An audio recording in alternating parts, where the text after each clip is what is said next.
Toucher ou pas toucher l'orange en premier? C'est une belle parabole, le billard. Toucher ou pas toucher? C'est une question fondamentale d'une belle histoire de ce temps de Pâques que je vous laisse pour votre méditation et rumination spirituelle. En fait, quand le Christ ressuscité apparaît à ses disciples, il en manque un, c'est Thomas.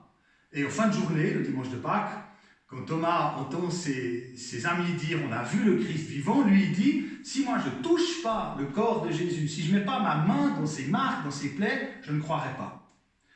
Et dimanche qui suit, les disciples sont de nouveau rassemblés, cette fois Thomas est là, et Jésus ressuscité apparaît, et Jésus s'adresse à Thomas pour lui dire « viens, mets tes mains dans mes marques, dans mon côté, et puis tu croiras ».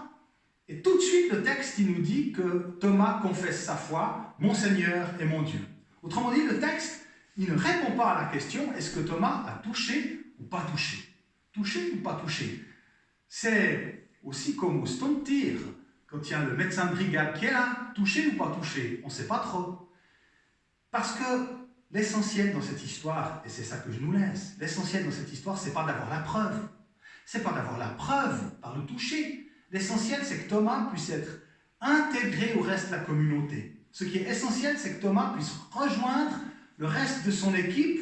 Et dans le reste de l'équipe, il y a une vocation, c'est le pardon, c'est la confiance, c'est une place pour chacun, c'est permettre à l'autre d'exister. Alors je vous laisse cette réflexion de Pâques, non pas tellement se battre pour des preuves, d'avoir raison ou que l'autre ait tort. Ce n'est pas la preuve qui compte, c'est la vie communautaire où il y a quelque chose de la vie, de la confiance, de l'amitié, de l'efficacité qui circule. C'est ça. Toucher, pas toucher, l'essentiel est ailleurs, mes chers. Alors, bonne journée à distance, santé et à demain.